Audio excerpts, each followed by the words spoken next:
안녕하십니까? 네, 우리 전후 좌우 앞뒤 우리 성도님들과 이렇게 인사합시다. 하나님이 우리를 다스리십니다. 예, 믿으시죠? 예, 하나님이 우리를 다스리십니다. 요즘 뉴스를 보면 국제 정세가 어지럽습니다. 이럴 때 우리의 믿음이 흔들리지 않고 하나님만을 붙드시는 바른 믿음 가지시길 바랍니다. 아멘. 어제 자동차에 제가 기름을 넣으려고 하는데 기름값이 안 떨어지더라고요. 2월 말부터 시작된 중동의 이란 전쟁, 임시 휴전 상태에 있지만 이란 전쟁의 여파가 우리 국민들의 또 우리들의 생활에 많은 영향을 주는 것 같습니다. 그런데 놀랍게도 이 전쟁 당사자들의 민족적인 배경 혹은 국가적인 갈등의 배경에는 아브라함이라는 사람이 있습니다. 이스라엘은 유대교죠. 그리고 이란은 이슬람교를 신봉하는 나라들이고 또 미국은 종교 자유를 위해 신대륙으로 건너갔던 기독교인들이 세운 나라입니다. 이들 세 종교의 믿음의 시작은 아브라함에서부터 시작됩니다. 아브라함은 믿음의 조상이라고 불립니다. 하나님께서는 이 아브라함을 부르실 때 이렇게 말씀하셨습니다. 내가 너로 큰 민족을 이루고 내게 복을 주어 내 이름을 창대하게 하리니 너는 복이 될지라. 너는 복이 될지라. 물론 우리의 믿음은 아브라함 그 사람이 복의 근원이 되는 것이 아니라 아브라함의 계보 가운데 태어나신 예수 그리스도께서 복의 근원이 됨을 믿는 믿음. 그래서 우리는 가지고 있습니다. 아브라함 그 한 사람은 복이 될 수 없습니다. 그런데 그를 통해서 태어나신 그리스도가 복이 되시기 때문에 아브라함도 그리스도로 말미암아 복을 받고 복의 근원이 되는 것이죠. 오늘 이 시간에는 하나님이 요구하시는 믿음에 대해서 생각해 보고자 합니다. 아브라함은 무엇을 통해서 우리에게 믿음의 표본, 우리의 믿음의 정석이 될까요? 그래서 살펴보고 우리도 아브라함의 믿음을 배우고 닮아갈 수 있기를 바랍니다. 네, 아멘. 첫째로 아브라함의 믿음은 철저히 준비하는 믿음이었습니다. 1절을 보십시오. 그 일 후에 하나님이 아브라함을 시험하시려고 그를 부르시되 아브라함아 하시니 그가 이르되 내가 여기 있나이다. 이 시점은 아브라함이 100세 아들을 낳고 이삭이 약 15살쯤 되었을 때로 추정됩니다. 이삭이 15살 전후라고 우리가 생각하는 이유는 5절을 보면 이삭을 아이라고 부르는 부분이 있죠. 아이라. 6절에 보면 아브라함이 이에 번제의 나무를 가져다가 그의 아들 이삭에게 지웠다라는 부분이 있습니다. 그러니까 아이라는 단어는 청소년기를 의미하는 그런 단어이고 또 번제에 쓸 나무를 쥐고 산에 올라갈 정도면 적어도 10대 중반은 되었을 것으로 추정되기 때문입니다. 2절을 보십시오. 여호와께서 이르시되 네 아들 네 사랑하는 독자 이삭을 데리고 모리아 땅으로 가서 내가 네게 일러준 한 산 거기서 그를 번제로 드리라. 여러분 2절을 자세히 보시면 우리의 상식으로는 납득할 수 없는 시험이라는 것을 알 수 있습니다. 너무 가혹한 시험이죠. 이 1, 2절을 보면서 우리는 한 가지 의문점을 갖게 됩니다. 하나님은 왜 아브라함에게 시험을 주실까 하는 점입니다. 아브라함이 가나안 땅에 도착한 후에 25년을 기다려서 겨우 이삭을 얻었습니다. 그리고 이제 15년이 흘렀습니다. 그러니까 약 40년이 지났죠. 가나안 땅에 온 지. 이제는 안정적으로 살만한 때라고 볼 수 있는데 왜 아브라함에게 하나님은 시험을 주실까요? 여기서 시험이라는 것은 유혹이나 함정을 의미하는 것이 아니고 뭔가를 테스트해보는 시험이고 훈련의 과정입니다. 다음 주에 대학생 제자들이 시험을 봅니다. 1학기 중간고사를 보는데요. 우리는 이 중간고사를 중간 유혹이다라고 부르지 않습니다. 중간고사죠. 시험이죠. 하나님은 절대로 우리를 넘어뜨리려고 유혹하지 않습니다. 우리는 우리 앞에 놓인 시험이 나를 넘어지게 하려는 유혹인지 아니면 나를 성장시키려는 훈련인지 분명히 아는 것, 그것이 중요합니다. 우리 신명기 8장 2절을 찾아보겠습니다. 신명기 8장 2절 우리 한 목소리로 읽겠습니다. 네 하나님 여호와께서 이 40년 동안에 네게 광야길을 걷게 하신 것을 기억하라. 이는 너를 낮추시며 너를 시험하사 네 마음이 어떠한지 그 명령을 지키는지 지키지 않는지 알려 하심이라. 아멘.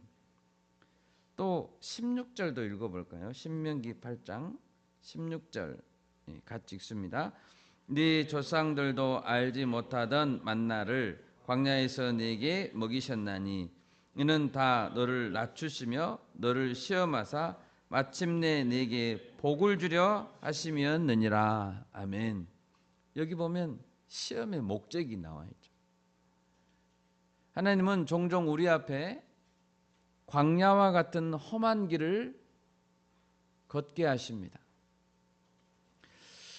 이스라엘 백성들은 장장 40년간 광야를 걸었습니다. 아무것도 없고 오직 있는 것이라고는 거친 모래바람과 또 뜨거운 햇볕만 있는 곳이 광야입니다. 낮과 밤의 일교차가 심하고 또 들짐승도 있는 위험한 곳이 광야입니다.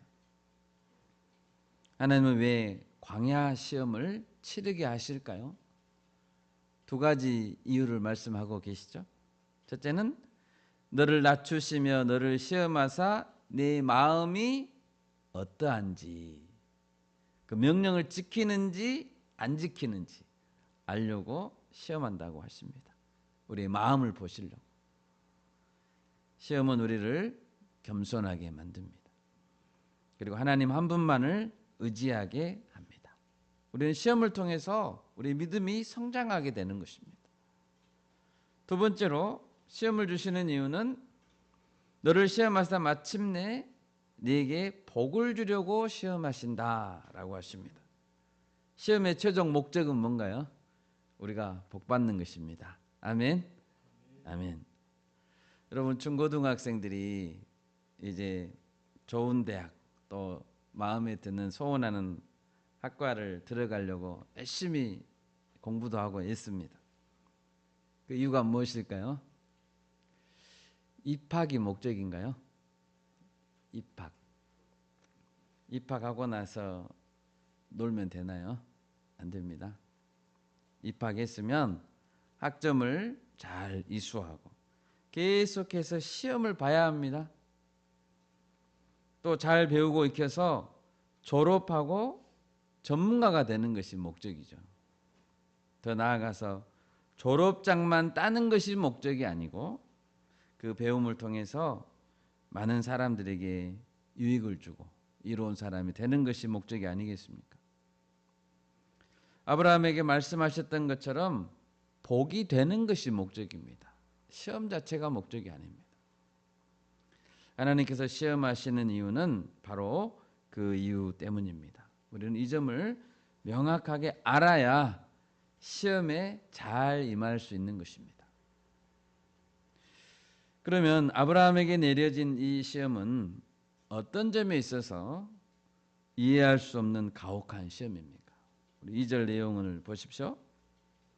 하나님은 네 아들, 네 사랑하는 독자를 데리고 모리아 땅으로 가라고 했습니다. 하나님이 잘 아십니다. 이삭은 아들이고 사랑하는 독자입니다. 사랑하는 독자. 지금 아브라함과 이삭이 살고 있는 곳은 브엘세바라는 곳입니다. 이 브엘세바라는 곳에서 북쪽으로 약 100km 또는 120km 떨어진 곳이 모리아 땅입니다. 이곳은 나중에 예루살렘 성전이 지어질 장소입니다. 많은 학자들은 아브라함 이삭을 번제로 드렸던 이 장소가 지금 예루살렘의 황금돔 사원이라고 보고 있습니다. 하나님은 지금 분명히 무슨 제사라고 했습니까? 번제라고 했습니다. 번제. 번제는 죽여서, 제물을 죽여서 제단 위에 불로 태워서 드리는 제사입니다. 아브라함은 순간 귀를 의심했겠죠? 내가 지금 번제라고 들었는데 잘 들었나? 2절 말씀을 듣고 아브라함 어떤 생각이 들었을까요? 먼저 이 시험 문제 자체가, 이 시험 자체가 문제라고 여길 수 있는 부분이 있습니다. 시험 자체가 문제가 있어요. 사람을 번제로 드릴 수 있습니까? 그것은 반인륜적이죠. 사람이라면 절대 해서는 안 될 행동입니다. 어떤 이유로든 정당화될 수 없는 행동이죠. 사람을 죽여서 번제로 드린다고? 하나님이 어떻게 이런 무리한 요구를 할 수 있단 말인가? 이런 요구가 있으면 우리는 어떤 선한 의도, 선한 목적에 상관없이 이건 말이 안 된다라고 생각합니다.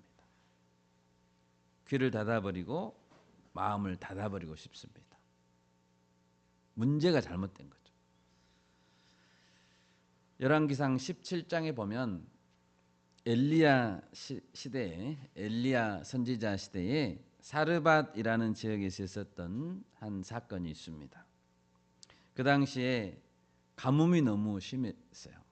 몇 년간 비가 안 내렸습니다. 그래서 사람들이 계속 죽어갔습니다. 엘리야는 어느 날 사르밧 성문에서 한 과부를 만납니다. 그리고 떡을 좀 달라라고 했습니다. 그 과부의 대답은 이것이었습니다. 우리 찾아볼까요? 열왕기상 17장 12절에서 13절 말씀입니다. 열왕기상 17장. 그가 이르되 당신의 하나님 여호와께서 살아계심을 두고 맹세하노니 나는 떡이 없고 다만 통에 가루 한 움큼과 병에 기름 조금뿐이라. 내가 나뭇가지 둘을 주어다가 나와 내 아들을 위하여 음식을 만들어 먹고 그 후에는 죽으리라. 엘리야가 그에게 이르되 두려워하지 말고 가서 네 말대로 하려니와 먼저 그것으로 나를 위하여 작은 떡 한 개를 만들어 내게로 가져오고 그 후에 너와 네 아들을 위하여 만들라. 여러분, 엘리야의 요구가 이해가 되지 않습니다. 밀가루 한 움큼, 기름이 조금밖에 남아있지 않습니다. 그래서 아들과 빵을 만들어 먹고 이제 죽으려고 합니다. 그런데 그 빵을 내게 먼저 달라고 하는 엘리야, 상식적으로 이해가 되지 않습니다. 그러나 하나님은 그 시험을 통해서 그 과부와 아들을 살리고자 했습니다. 복을 주시려고 하신 것이 목적이었죠. 아브라함은 또 2절 말씀을, 하나님의 말씀을 들었을 때 이런 생각이 들었을 것입니다. 100세까지 기다리게 하고 주신 아들, 이삭만이 약속의 자녀니까 하나님이 하갈과 이스마엘을 내쫓으라고 하셨었죠. 쫓으라고 하실 때는 언제고 이제는 이스마엘도 없는데 이삭까지 죽이면 하나님의 약속은 어떻게 이루어질 수 있단 말인가? 앞뒤가 안 맞죠. 약속의 자녀인데 그래서 다 내쫓으라고 하셔놓고 약속의 자녀를 죽여버려요. 그러면 하나님의 약속은 뭔가? 하나님은 오락가락 앞뒤가 맞지 않는 분이라고 생각할 수 있습니다. 논리적이지 않죠. 모순이죠. 또 아브라함은 어떻게 하나님께 반문할 수 있습니까? 하나님, 이 아들이 어떻게 얻은 아들인데 이 아들이 죽고 사는 것을 어떻게 나 혼자 결정할 수 있겠어요? 아내 사라하고도 상의 후에 결정해야죠. 사라 권사님하고 상의해봐야 되겠습니다. 만약 사라와 상의했다면 이삭을 바칠 수 있었을까요? 못 바쳤을 것 같아요. 여러분, 하나님의 이 명령을 거부하려고 한다면 머릿속에 떠오르는 타당한 이유가 수만 가지입니다. 그러나 아브라함은 하나님의 명령에 어떻게 반응했습니까? 우리는 이 아브라함의 반응에서 순종의 모습을 배워야 합니다. 3절을 보십시오.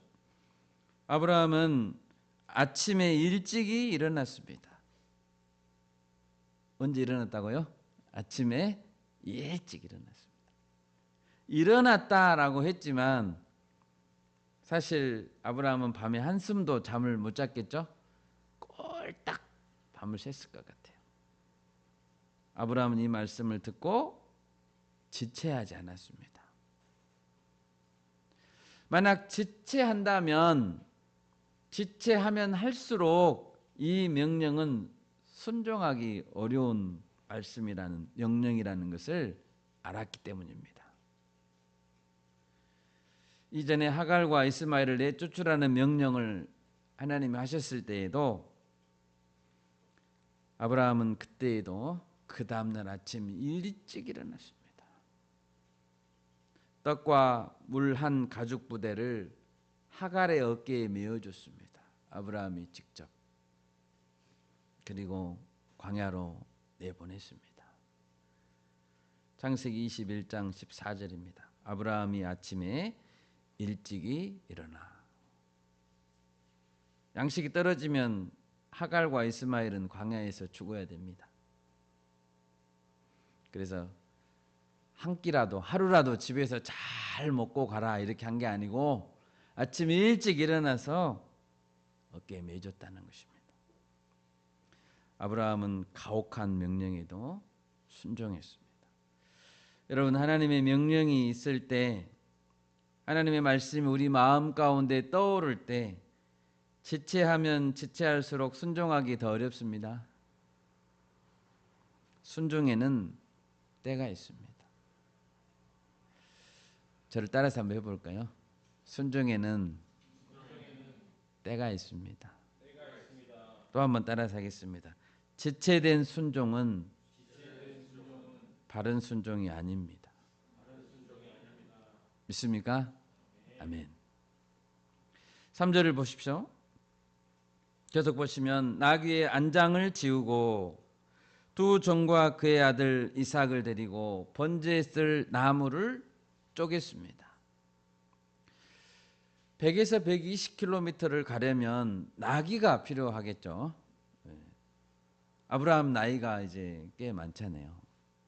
두 종들도 있어야 합니다. 번제에 쓸 나무는 아침 일찍 일어나서 동이 트자마자 아브라함은 그 나무를 쪼갰습니다. 이번만은 종들을 시키지 않고 대개 나무를 쪼개는 일은 종들이 했겠죠. 종들을 시키지 않고 자신이 직접 쪼갰습니다. 성경에는 그가 쪼갰다라고 했습니다. 도끼로 번제에 쓸 나무를 내쳐 쪼갤 때마다 자기는 자기 심장을 쪼개는 것 같았을 것입니다.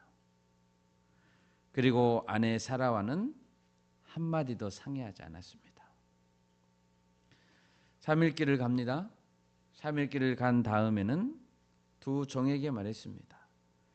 나귀와 함께 여기서 기다려라 라고 했습니다. 양이 어디 있습니까? 라고 물을 때에도 아브라함은 2절에서 하나님께서 하신 말씀 그대로 전달하지 않았습니다. 일부러 그대로 전달하지 않는 거죠. 하나님께서 준비하실 거야 라고만 대답했습니다. 여러분, 이 과정들을 한번 생각해 보십시오. 이 모든 과정은요, 철저히 준비된 과정입니다. 철저히 치밀하게 계산된 순종입니다. 철저히 준비했습니다. 만약 이 준비 과정 중에 작은 문제 하나라도 생기면 순종하지 못합니다. 순종하지 못하게 될 수 있는 그런 요소가 없는가? 그것을 생각하고 아브라함은 철저히 배제시켰습니다. 그의 목적은 딱 한 가지였습니다. 어떻게 하면 이삭을 성공적으로 번제로 드릴까? 우리가 순종하는 모습과 너무나도 다른 모습이죠.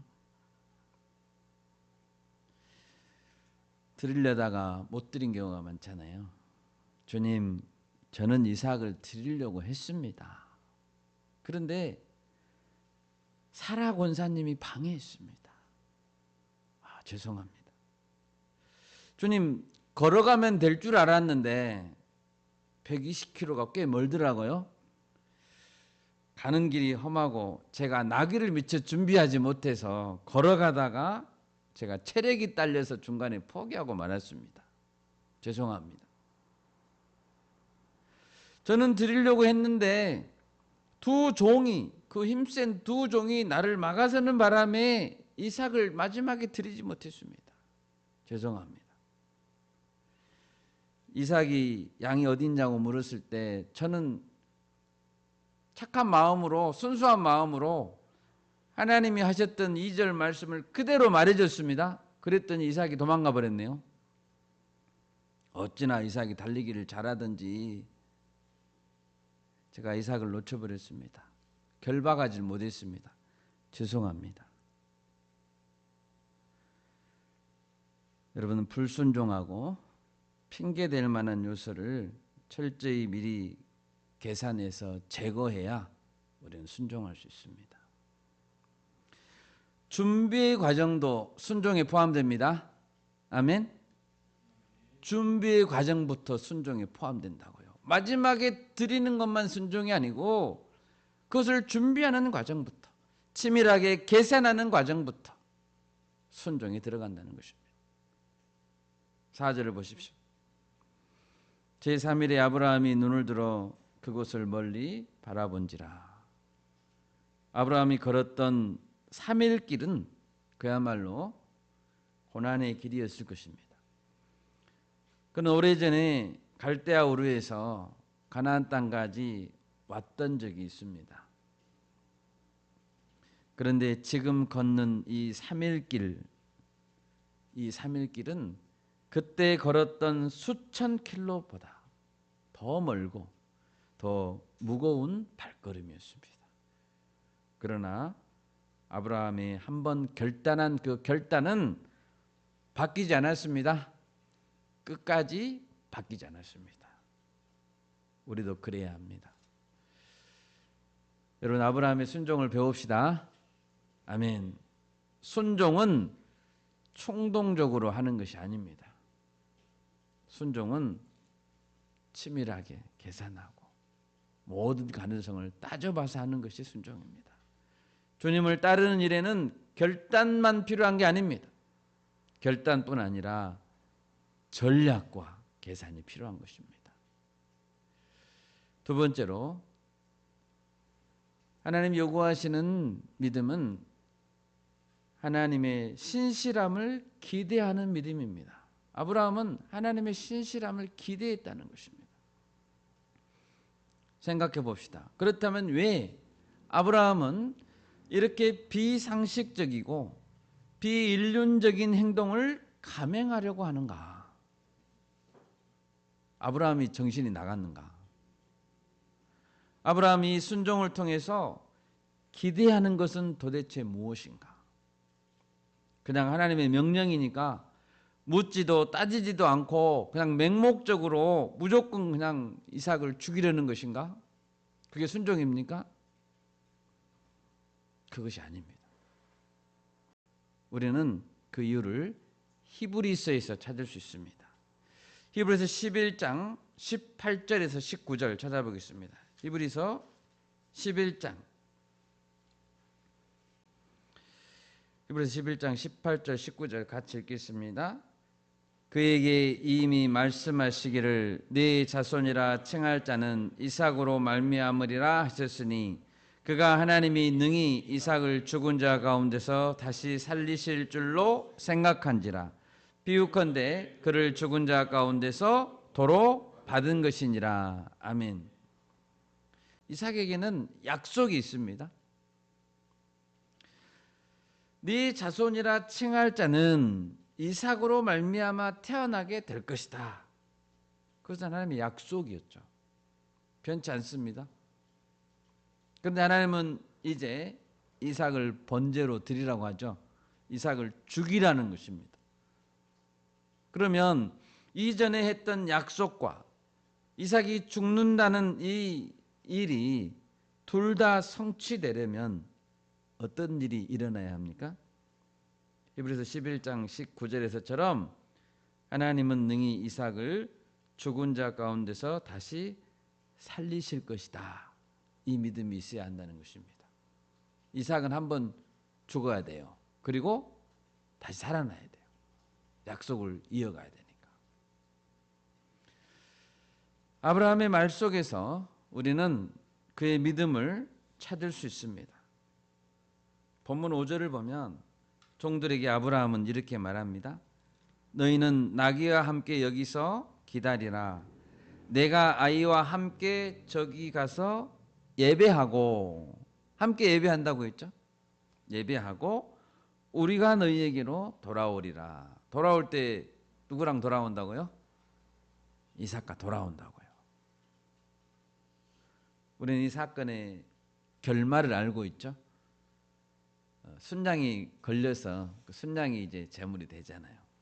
그런데 아브라함은 지금 순양이 걸리게 될지 그런 것을 모르고 있습니다. 그런데도 아이와 함께 내가 가서 예배하고 우리가 너희에게로 돌아오리라 라고 말하고 있습니다. 아브라함은 산에서 이삭과 함께 내려올 것을, 이삭이 약속의 후사임을 알기 때문에 그것을 믿고 있는 겁니다. 8절에서도 아브라함은 이삭에게 말했습니다. 아들아, 번제할 어린 양은 하나님이 자기를 위하여 친히 준비하신다라고 했습니다. 아브라함은 이 말을 할 때 믿음으로 말하는 겁니다. 믿음으로. 하나님이 친히 준비하신다. 이건 믿음입니다. 하나님의 주권에 완전히 이삭의 생명을 맡기는 거죠. 하나님의 주권에 맡기는 겁니다. 하나님이 친히 준비하신다는 거죠. 내가 할 일은, 아브라함 내가 할 일은 내가 받은 말씀에 하는 순종이고, 하나님이 하실 일은 하나님이 해야 된다는 거죠. 하나님이 이삭을 약속의 후사라고 했으면 그건 하나님이 하실 일이에요. 나는 내가 받은 순종을 하는 겁니다. 주신 분도 하나님이시고 가져가시는 분도 하나님이십니다. 약속은 누가 이루십니까? 내가 이룹니까? 아브라함이 약속을 이룹니까? 아닙니다. 하나님이 이루십니다. 반드시 약속을 지키실 분은 하나님이세요. 하나님이 친히 하실 겁니다. 자신이 이삭을 죽여서 이삭이 죽고 죽은 이삭이 다시 산다면 하나님의 약속은 성취되는 것이고 아브라함 자신은 순종하는 것이 되는 것입니다. 그 길 말고는 답이 없습니다. 아브라함은 그 답을 알고 있었다는 거죠. 하나님의 명령을 도저히 이해할 수 없지만 하나님께서 죽은 자를 부활시킬 것이라는 믿음이 있다면 이해할 수 있는 것이죠. 아멘. 믿음으로 이해하는 겁니다. 믿음이 있으면 이해할 수 있는 겁니다. 하나님의 말씀을. 하나님이 약속을 반드시 지킬 것이라는 믿음이 있다면 우리는 어떤 순종도 할 수 있습니다. 여러분 하나님을 신뢰하십니까? 하나님을 신뢰하십니까? 아멘. 우리는 하나님을 어느 정도로 신뢰하고 있습니까? 여러분 하나님을 어느 정도로 신뢰합니까? 번제로 드리면 사람이 어떻게 됩니까? 새까만 잿덩이가 되겠죠. 새까만 잿덩이가 되어 죽어버린 자도 하나님은 살릴 수 있습니다. 아멘. 이미 무너진 영혼들이 있습니다. 우리 주변에 보면 저 사람은 소망이 없어. 죄를 짓고 방황하고 지멋대로 살고 이미 소망 없는 불쌍한 영혼들이 있습니다. 그런 자도 하나님은 살릴 수 있습니다. 아멘. 잿덩이도 살린다니까요. 숯처럼 변해버린 그런 자도 살린다니까요. 하나님이라면 살릴 수 있습니다. 하나님이 희망을 끄지 않는다면 우리는 결단코 포기하지 말아야 됩니다. 아멘. 신실하신 하나님에 대한 기대, 그것을 하나님이 요구하십니다. 마지막 세 번째로 하나님은 아브라함의 믿음을 요구하실 때 거침없이 실행하는 믿음을 요구하십니다. 10절, 9절 10절을 보십시오. 아브라함은 아들 이삭의 손을 묶었습니다. 이삭은 왜 묶고 있는 자기 손을 그냥 가만히 내민 채 묶힘을 당하고 있을까요? 9절은 어떤 설명도 하지 않습니다. 이삭은 몸을 결박하는 아버지를 바라보며 왜 가만히 있었을까요? 이삭에겐 아버지를 향한 근본적인 신뢰가 있었던 것 같습니다. 그리고 이삭에겐 하나님을 향한 신뢰가 있었죠. 어떤 하나님? 번제할 양은 하나님이 준비하신다는 그 신뢰입니다. 번제할 양은 하나님이 준비하시기 때문에 이삭은 손을 내밀 수 있습니다. 여러분 하나님이 여러분의 손을 묶기 원하십니다. 괜찮겠습니까? 여러분 손을 내미십시오. 아멘. 하나님 우리의 손을 묶기 원하신다면 손을 내미십시오. 번제할 양은 하나님이 준비하십니다. 내 손은 안 돼요. 그러시면 안 됩니다. 칼을 든 아브라함의 손은 거침이 없었습니다. 만약 0.1초만 늦었어도 내리치는 아브라함의 칼에 이삭은 죽은 목숨이 되었을 것입니다. 0.1초만 늦었어도. 네덜란드에 유명한 화가 중에 렘브란트라는 화가가 있다고 합니다. 렘브란트. 1600년대 초에 살았던 화가인데요. 그는 아브라함의 제사라는 작품을 그렸습니다. 한 번 그린 건 아니고 몇 번 그렸다고 합니다. 우리 사진 한번 띄워줘 보십시오. 이 그림을 보면 우리가 주목해야 할 것은 먼저 아브라함이 사나움과 격정을 보이면서 아들을 죽이려고 한다는 사실입니다. 이삭은 두 손이 묶인 채 눕혀 있습니다. 아브라함의 눈은 당황하고 놀라는 눈입니다. 갑자기 손을 누가 잡으니까 놀랐겠죠. 다음 사진 주십시오. 아브라함의 왼손은 아들의 얼굴을 단단히 움켜쥐고 있습니다. 목을 뒤로 젖혀 누르고 있죠. 아브라함은 흉내만 내려고 하는 것이 아닙니다. 아브라함은 이미 번제를 실행하고 있습니다. 하나님의 천사는 아브라함의 오른손을 붙들고 있습니다. 다음 사진 주십시오. 11절에서 하나님은 아브라함을 부르셨습니다. 아브라함아, 아브라함아. 하나님이 지금 다급한 거죠. 칼은 순간 손에서 떨어지고 칼이 떨어지는 방향은 다행히 목에서 이렇게 벗어나고 있습니다. 정말 아찔한 순간이었죠. 여러분, 이 아브라함의 거침없는 행동에서 하나님은 무엇을 확인했습니까? 하나님은 확인한 게 뭐죠? 아브라함의 실행하는 믿음. 실행하는 믿음입니다. 끝까지 행동하는 믿음입니다. 믿음은 아멘 하고 가만히 앉아 있는 게 믿음이 아닙니다. 네가 네 아들 네 독자까지 내게 아끼지 아니하였으니 내가 이제야 네가 하나님을 경외하는 줄을 아노라. 하나님은 하나님을 경외하는 믿음을 보기 원하셨고 그것은 하나님을 위해 아낌없이 자신의 가장 소중한 것을 드리는 믿음이었습니다. 여러분, 경외한다는 건 뭐죠? 자신의 가장 소중한 것을 드린다는 것입니다. 하나님은 그것을 확인하고 싶었습니다.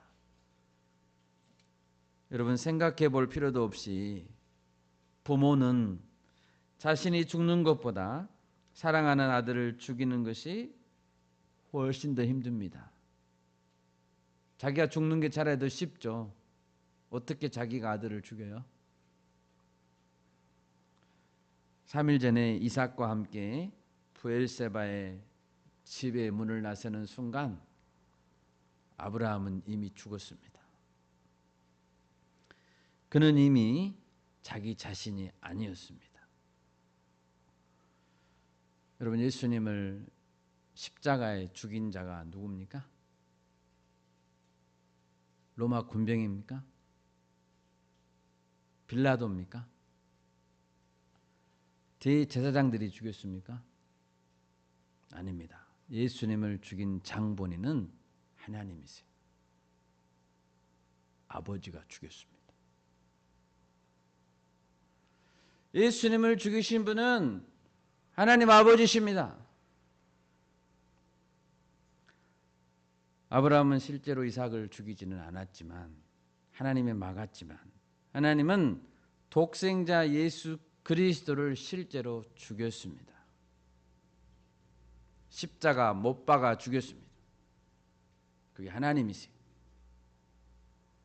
하나님의 그 마음, 그 결연함을 아브라함을 통해 우리에게 알려주고 싶으신 것입니다. 여러분, 예수님이 왜 죽어야 됐죠? 예수님이 죽으실 이유가 있나요? 사랑하는 독자를 죽일 이유가 하나도 없습니다. 하나님께는 인간의 타락에 책임을 져야 될 이유가 없습니다. 왜 하나님이 책임져야 됩니까? 그런데도 하나님은 마치 하나님 자신이 다 잘못한 것처럼, 내가 잘못한 것처럼 행동했습니다. 자녀를 가진 부모님들은 조금 이해하실 수 있을 것 같아요. 때로는 부모라는 이유만으로 죄인이 되죠. 부모라는 이유만으로 죄인이 됩니다. 죄가 있다면 자녀를 낳은 죄밖에 없는데 그 이유만으로 죄인이 되어야 됩니다. 자녀가 문제를 일으키면 학교에 가야 되죠. 학교에서 호출하면 가야 됩니다. 학교에 가서 때로는 경찰서에도 가서 빌어야 됩니다. 자녀가 잘못했는데 부모가 죄인이 되는 거예요. 제가 아빠입니다. 잘못했습니다. 한 번만 용서해 주세요. 때로는 자녀에게도 사과해야 됩니다. 자녀에게도 사과해야 된다고요. 아빠가 잘못했다. 아빠가 미안하다. 하나님 아버지는 왜 독생자 예수 그리스도를 죽이셨을까요? 우리를 사랑했기 때문입니다. 우리의 아버지시기 때문입니다. 아멘. 그 이유밖에 없습니다. 말씀을 맺겠습니다. 하나님은 이 시간 본문을 통해서 아브라함의 믿음을 보기 원하십니다. 우리는 철저히 준비하고 실행하는 믿음을 가져야 합니다. 이성보다, 상식보다, 사회적인 통념보다 더 믿을 만한 것은 하나님의 약속입니다. 아멘. 하나님은 우리를 사랑하십니다. 하나님은 우리의 아버지 되십니다. 하나님은 우리를 위해서 뭐든지 할 수 있습니다. 아버지, 어머니는 뭐든지 할 수 있죠. 자녀를 위해서라면. 나는 너를 위해 어떤 일도 할 수 있단다. 심지어 하나님은 독생자 예수 그리스도를 죽일 수도 있습니다. 우리를 사랑하시기 때문입니다. 하나님은 시험을 통해 우리에게 반드시 복을 주기 원하십니다. 이 하나님 아버지를 더욱 사랑합시다. 아멘. 더 신뢰합시다. 제가 기도하겠습니다.